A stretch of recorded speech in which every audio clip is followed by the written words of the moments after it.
Hi guys, thanks for tuning in to another episode of Nuggets News. Well, I hope you had a great break and we're back into it. And today I want to go over some of the key moments, best videos and guests we had on in 2025. Expand on that a bit more of how it all fits into the one agenda that we're trying to stop. We really did cover so much territory last year, exposing New World Order, Agenda 2030, satanic networks, gold and silver, Bitcoin, crypto stuff, Tartaria, and all of this are all pieces of the puzzle as we try and understand what's going on and go on this journey together. So first up, I wanted to mention Professor Richard Gage and that presentation he gave us to break down 9/11 and all the scientific and forensic evidence that shows it was an inside job, and just an amazing interview. And this is such a key part of the puzzle to understand the whole agenda and what's going on in the Middle East as we continue to see foreign countries invaded, and I'll get into that more in future videos. And we've got plenty of amazing guests lined up already for next year, but that was definitely one of my favorites. This one snuck under the radar as well that we did earlier on with Grey Monarch, who's another MK Ultra survivor. We got into some of your favorite topics. I know you guys are loving this style of content, and he was another one that survived and broke out of this network, and some of the stories he told in this video were really incredible. Another good one was the rants that Jamie went on with the Globalists and how they overtook Australia, and more people are waking up to our leaders and people in positions of power, politicians and so on, that have been coerced and infiltrated all these different factions that seem to be now pushing the one agenda and not even really trying to hide it. And more people are waking up. So it's always good to see Jamie go on a bit of a rant, and he doesn't hold back. Mike Holt's become another friend of the show. In this episode, he broke down the law and common law in Australia and how this new law and corporations and all this stuff that doesn't really protect our rights anymore and isn't really legally binding. And Mike's done really well to grow his own social medias, and we'll continue to touch base with Mike in the future there. Changing gears a bit, Paul has done a fantastic job in 2025 with his Port Arthur series. I highly recommend you watch the WASP Files. I'm sure he's got more guests lined up as well. I think he's even planning on making that documentary. But this really was a bit of an overview that him and I tried to give everyone of the whole thing in a bit over an hour. So highly recommending watching that. But a couple of things that Paul hasn't really touched on that I think are really important to understand is the occult side of things. And this ties in to something that Anneke said in this interview, which was our most popular episode of the year, where she spoke about how April 30 is really important in the satanic occult pagan calendar. And that's because it was the date that Anton LaVey founded the Church of Satan in 1966. And she spoke about how that week leading up to it is where they do a lot of sacrifices and that type of thing. So obviously, this also has ties to Freemasonry and all these kind of occult ritual style things that you can break down. And this is how these cults and secret societies work with what was reported in local newspapers and all around Australia with the 33 Freemasonry side of it. But I want to get back to that date that Anneke mentioned, because Port Arthur started on the 28th, and then the siege overnight and led into the 29th of April. So 29/4 is another 33, and then Martin Brighton was sentenced on the 22nd of the 11th, which is another 33, as well as all those headlines. So those of you that are familiar with secret societies and Freemasonry and 33 and all this type of thing, I think that's something that Paul might get into in future as well. But this kind of leads into the Charlie Kirk stuff that we saw as well. Still so many questions surrounding that, as well as the Bondi breakdown I did and how there was so many things that happened leading up to this in terms of staged and fake plots and anti-Semitic attacks, and the laws being passed when it turned out to be a hoax and this type of thing, as well as the actual dates and symbolism. As someone pointed out here, Bondi Beach is on the 33-degree parallel, and those ties to December 14th and Charlie Kirk, when still a lot of unanswered questions around Bondi as well. But what we do know for sure is that it was used to pass laws, and not just gun laws. It was to take away protest rights, which I'll get into in just a second. It was also used to crack down on free speech and crack down more on that anti-Semitism. So even as far as now, there's talks of having armed Jewish security guards and foreign nationalists trained by IDF, Israeli soldiers. of a foreign country on Australian soil. And is this a trend we're going to see around the globe, where Israel start to roll out their own military forces in these different countries? And I think a lot of people are going to have questions surrounding all that. So that's another one to watch. But as I said, one of the laws and things they're pushing back on now is protests. And I'm sure there's more protests planned around Australia Day, and hopefully continually going forward as more and more people wake up. But this March for Australia was good to see that it was mostly successful, and the media and certain groups are going to continue to try and infiltrate these things and spin them and make them look bad. But my message here was we really need to unite as one against all these globalist agendas that are being presented as a good thing, but ultimately it's just taking away our freedoms, and we've got to stop falling for those divide and conquer tactics on every issue and realize who the real enemy is: the people in charge, and the people that are pulling the strings behind the so-called people in charge. So yeah, that Unite as One video and the turnout we got there was one of my favorites.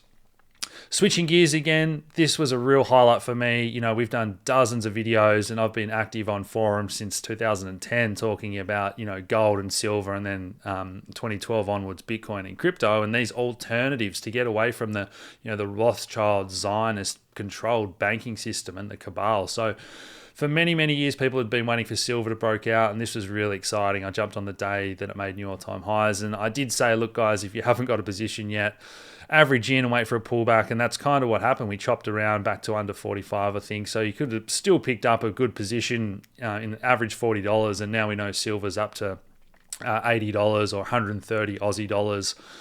I think the Aussie dollar is probably continuing to weaken in the future if nothing really changes. But yeah, that was a really exciting moment, and so many people in the silver community have been waiting for that for many, many years. On our VIP monthly catch-up for our VIP members, we positioned in silver in the middle of last year as well. So hopefully you guys did really well from that. And we mentioned it in our free videos as well. But next up, I want to talk about this video we did with 7Cs. And, obviously we've done a lot of crypto content, and I still think that Bitcoin, crypto, privacy, decentralization, these are still our best hopes. But this is a good video going over the connections to intelligence agencies. And again, I think it's still evidence both ways, but there's absolutely certain that these people are trying to infiltrate and centralize the exchanges, the on and off ramps, verification, banking limits, all this type of thing. So the war is on for Bitcoin's future, and I don't think by any means it's lost or completely infiltrated and whatever. There's plenty of good developers that are still working on these decentralized privacy, type solutions. But we'll continue to absolutely cover Bitcoin and crypto in our weekly videos, Michael and I, and with all our regular daily research we do on the platform. But we have to be aware that a lot of this decentralized internet dream Ethereum had and fully decentralized money that Bitcoin had, it's facing some serious challenges and headwinds, and I think it's a battle we can win. It just might take some time, and it's absolutely worth fighting for. But we told you guys to take profits when Bitcoin was well above 100,000, 110,000, 120,000. So hopefully you guys that have been with us for a long time made some great money this cycle. And obviously with Philip, who's been an amazing addition to the team with all his data. That video we did about whether or not markets have topped and how all our data was suggesting that this was more of a temporary top, and we're still bullish on crypto into 2026. And Philip, Kyle, myself, again, hopefully we're able to help you guys that are looking at taking those profits and trading or whatever, nail that top. And we had that pullback to around 80, which I mentioned in several videos, and all our data is still suggesting that things are relatively bullish for that medium to longer term. So I absolutely love Philip's data and what he's brought to the team as well. With the decline of the Aussie dollar, this was another great video with Jamie, the city that he wants to build. He's got a couple of projects already in Bali, but that choice to live in Bali, Lombok, these other destinations overseas when the average house price is over $1 million in Australia. This video didn't get a heap of views, but it was really popular. A lot of people buying some of those villas from Jamie's development, where he wants to build schools, convention centers, and have a city that is the opposite of a smart city, basically, as the world and Australia heads in that direction. So check that video out, and Jamie had some more information and discounts for any of you that are interested in living or getting a second place over there. All right, switching gears again. So the Tartaria subject is one of my favorites. And, I don't think I believe everything in a lot of these, but it's absolutely fascinating when you start to look into this more and more. So that interview we did with Guy Anderson, who we're having back on the channel soon, where he spoke about Tartaria, the reset, the Cabbage Patch Kids, repopulation, our hidden history. For a lot of you, maybe this was the first time you've heard about Tartaria. Now maybe you've gone and watched more docos about it, but this is one of my favourite topics that continues to be more great independent researchers uncovering more and more every day. And one of those is Campbell from Australia, who's been covering this for many, many years. And he was another one of the favourite guests we had on this year of mine, where he spoke more specifically about some of the Australian history and Tartaria related stuff and modes of transport like the blimps and that type of thing that were really common and have kind of been erased from history. The bells that he got into, energy and the ether and this type of thing. So again, this is just an amazing subject, and I'll have Campbell on again in future, no doubt. All right, so let's get to some of the the pedo topics that we got into that ties into the kind of satanic, hidden, occult society control over government and the world, and all the way through to the ties to Rothschild Zionism, banking, and that type of thing. So the ties and the Epstein stuff that is still coming to the surface. Trump promised to release it on day one. We haven't got any of that yet. So this is another topic that independent researchers are continuing to do the legwork and uncover and shine the light on. And this is just so important to understand. Once you understand what is really going on with the kids and this type of thing, and the ties to even Australian politicians and networks.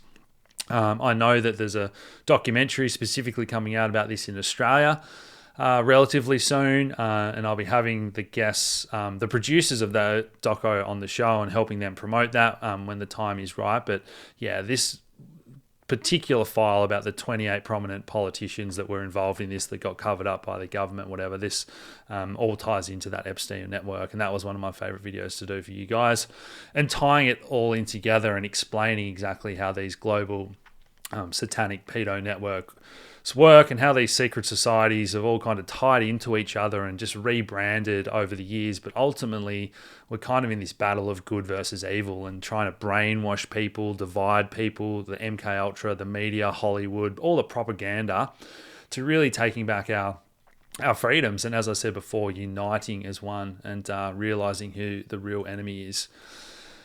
And finally, this interview was an absolute mind blower for me. As we were recording this, I was just thinking, this is so profound, and I hope this information gets out there. And Annike's really an amazing lady.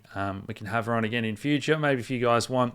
But this one, up to 150,000 views on one of the last videos we did of the year. The different chapters are all broken down, but guys, if you haven't watched that one already, that's really mind-blowing stuff that will free your mind and help you realize how the world really runs, the power structures, secret societies, the stuff involved with kids, human sacrifice, all these kind of deep, dark topics that are important to understand, because once you understand the dark, we can work towards building a better future and shine the light on all these issues. So as I said, I'll be doing a 2026 predictions video soon. I think the world's going to keep getting crazier and crazier as more and more people are waking up than ever. So the cabal have to try harder than ever, and they're desperate to roll out digital ID, all that type of thing. But that's it for today, guys. As always, you can head over to nuggetsnews.com.au to sign up for our free newsletter, our premium research, or our VIP client services. And hope you guys are looking forward to 2026 as much as I am. Let me know your favorite video or moment from the year down below. Any other guests that you want to have on in future. Favorite topics you want me to cover, anything like that. But give this video a like, share it around, subscribe if you haven't already, and I'll talk to you guys again soon. Cheers.